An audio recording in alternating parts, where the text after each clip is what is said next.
selamat datang kembali di video pembelajaran.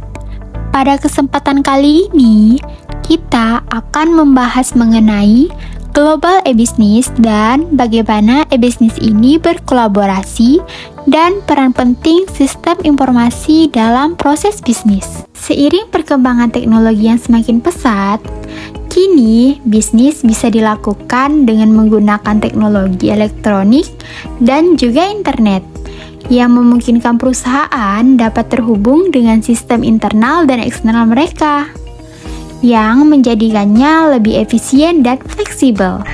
E-bisnis mendukung proses operasional, pemasaran, penjualan, serta berinteraksi dengan pelanggan dan mitra bisnis perusahaan. Adapun pendapat para ahli tentang e-bisnis berikut ini. Menurut Stephen Alter, Information System Foundation of E-Business, Prentice Hall, 2002, e-bisnis adalah praktek pelaksanaan dan pengelolaan proses bisnis utama seperti perancangan produk, pengelolaan pasokan bahan baku, manufaktur, penjualan, pemenuhan pesanan, dan penyedia servis melalui penggunaan teknologi komunikasi, komputer, dan data yang telah terkomputerisasi. Menurut Sid L. Huff dan DKK 2000, dalam bukunya yang berjudul Cases in Electronic Commerce, McGraw-Hill disebutkan bahwa e-bisnis meliputi semua hal yang harus dilakukan menggunakan teknologi informasi dan komunikasi atau ICT untuk melakukan kegiatan bisnis antar organisasi maupun dari organisasi ke konsumen. Menurut Orinaldi 2020, e-bisnis mencakup seluruh proses bisnis yang dilakukan dengan memanfaatkan teknologi informasi dan komunikasi. Selain aktivitas jual beli, e-bisnis mencakup 1. Manajemen hubungan pelanggan atau Customer Relationship Management atau biasa yang disebut dengan CRM, merupakan suatu strategi bisnis dari layanan dan perangkat lunak atau software yang didesain untuk bisa meningkatkan keuntungan serta juga kepuasan para konsumen. Yang kedua, pengelolaan rantai pasokan atau supply chain management atau biasa yang disebut dengan SCM merupakan suatu strategi manajemen mengenai rantai supply yang dengan secara otomatis akan terkomputerisasi. Yang ketiga, pengelolaan sumber daya internal menggunakan perangkat lunak seperti ERP atau Enterprise Resource Planning merupakan suatu strategi bisnis dari sistem informasi perusahaan yang bisa digunakan untuk berkoordinasi mengenai sumber daya serta juga informasi yang digunakan untuk proses dalam berbisnis. Keuntungan dalam menggunakan e-bisnis dalam suatu perusahaan yang diantaranya sebagai berikut. Pertama, memperluas pasar. Dengan e-bisnis, perusahaan atau pembisnis dapat memperluas pasarnya sehingga dapat memasuki pasar nasional maupun internasional sehingga pembisnis dapat menjangkau banyak pelanggan. Yang kedua, menekan biaya telekomunikasi dan waktu transaksi serta penerimaan produk. Yang ketiga, konsumen dapat melihat barang, spesifikasi dan informasi lainnya melalui internet sehingga tidak perlu repot-repot harus mendatangi penjual. Yang keempat, meningkatkan citra yang baik di mata para konsumen, tentunya dengan pelayanan yang baik juga, sebab dengan media internet informasi dapat dengan cepat tersebar. Pertama, memudahkan akses bisnis baik antar penjual dan pembeli maupun di antara sesama rekanan bisnis. Yang kedua, membuat target konsumen tepat sasaran. Hal ini karena melalui e-bisnis, penjual dapat mengatur kemana saja target pemasaran. Ketiga, menghemat waktu. Baik penjual maupun konsumen tidak harus setiap saat bertatap muka secara langsung, di mana ini akan membantu untuk efisiensi waktu. Keempat, tidak membutuhkan modal yang terlalu besar. Melalui bantuan teknologi dan sistem informasi, para pelaku bisnis tidak perlu khawatir mengenai ketersediaan modal yang terlalu besar.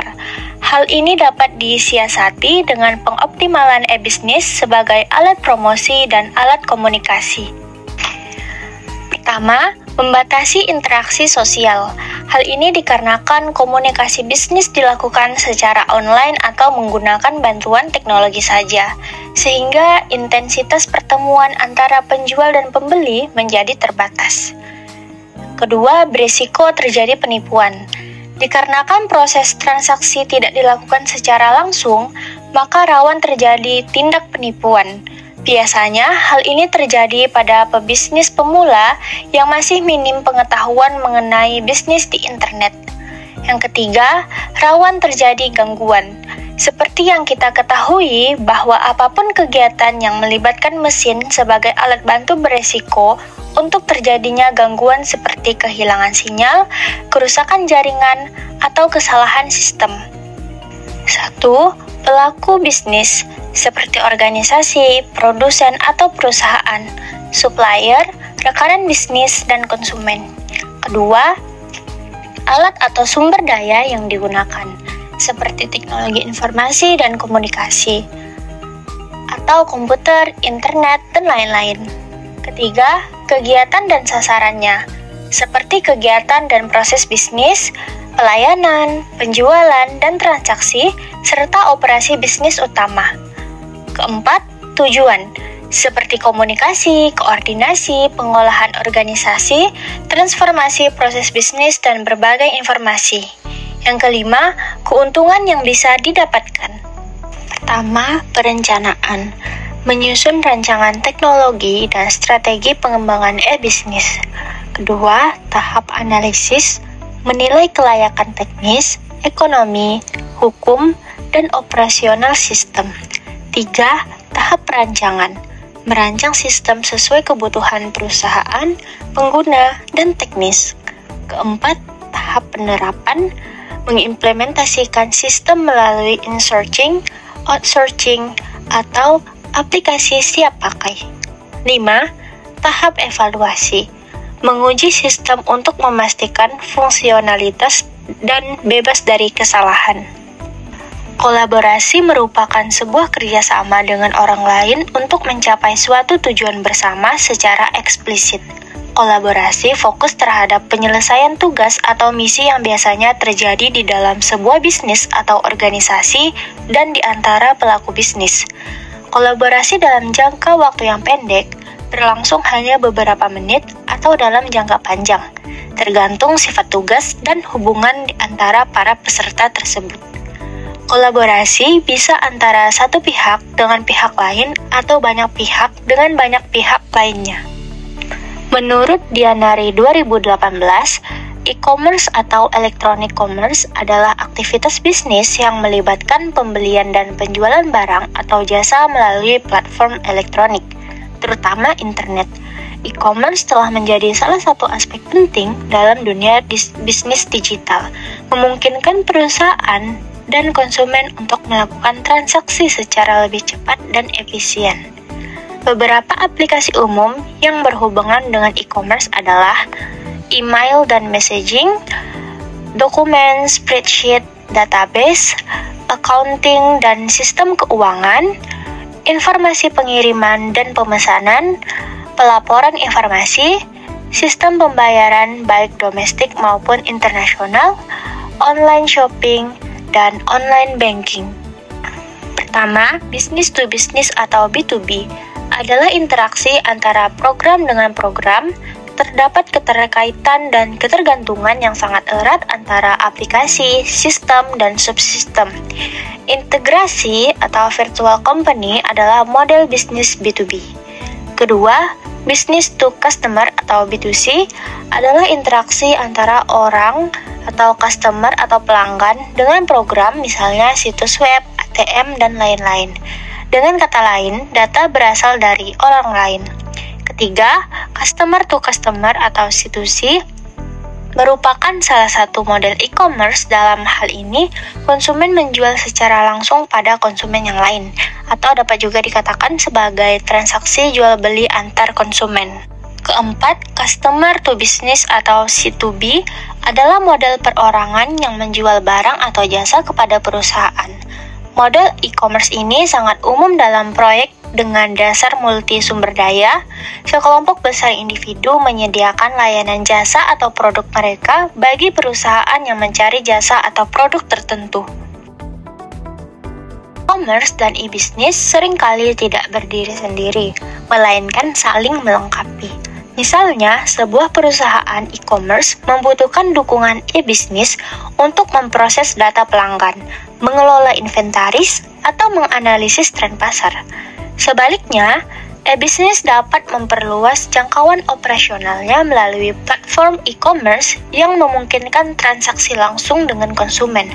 Menurut Dianari 2018, kolaborasi ini menciptakan sinergi yang mendukung efisiensi, inovasi, dan keberlanjutan bisnis di era digital.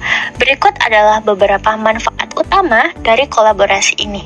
Pertama, efisiensi operasional. Otomatisasi proses bisnis mengurangi biaya dan kesalahan manual. Kedua, pengambilan keputusan.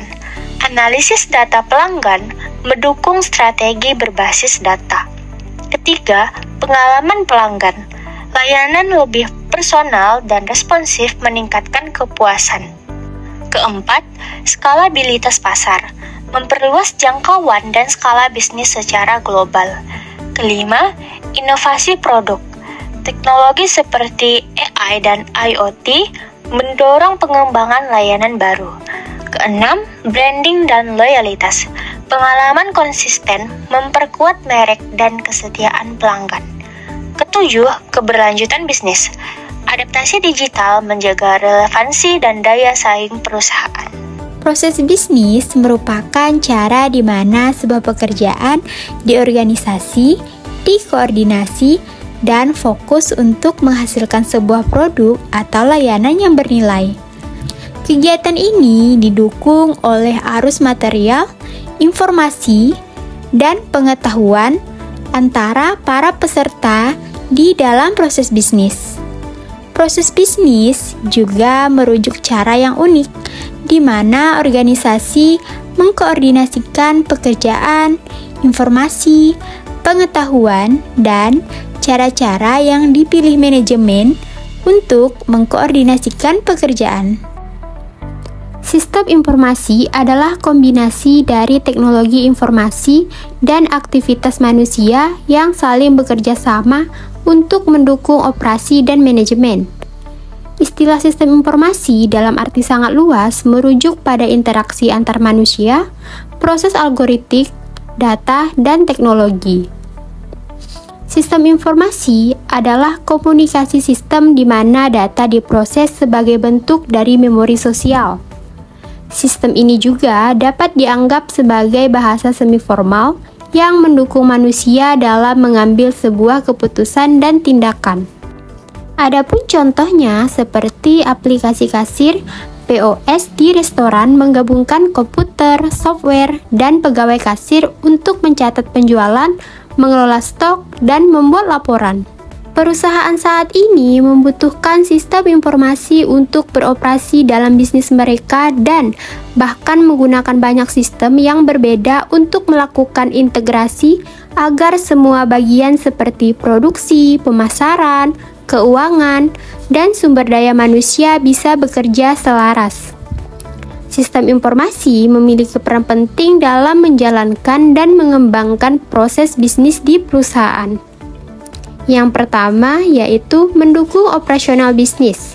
Sistem informasi membantu perusahaan menjalankan kegiatan sehari-hari seperti pencatatan transaksi, pengelolaan, persediaan, penjadwalan produksi, hingga pelayanan pelanggan secara lebih cepat, akurat, dan efisien. Yang kedua, mengintegrasikan proses dan data. Sistem informasi menghubungkan bagian-bagian perusahaan seperti produksi, pemasaran, keuangan, dan sumber daya manusia dalam satu alur kerja yang selaras, sehingga meminimalkan kesalahan dan duplikasi data. Yang ketiga, menyediakan informasi untuk pengambilan keputusan. Sistem informasi mengelola data menjadi informasi yang relevan dan tepat waktu, membantu manajemen membuat keputusan strategis dan taktis.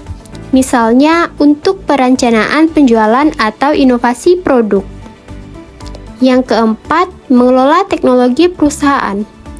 Walaupun pengguna melihatnya dari sisi bisnis, mengelola teknologi membutuhkan keahlian khusus di bidang sistem informasi.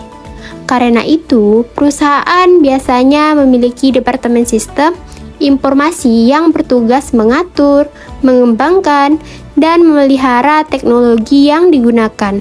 Sistem informasi secara umum perannya dibagi menjadi 3. Yang pertama yaitu programmer, kedua analis sistem, dan yang ketiga manajer sistem informasi. Di perusahaan besar terbagi menjadi 6. Yang pertama ada CIO yaitu pemimpin tertinggi. Yang kedua ada CSO yang bertanggung jawab atas keamanan sistem. Yang ketiga ada CPO, mengawasi perlindungan data pribadi. Yang keempat ada CKO, mengelola pengetahuan perusahaan. Yang kelima ada CDO, yang fokus pada pengelolaan data. Dan yang keenam yaitu end user, pengguna akhir yang memanfaatkan sistem.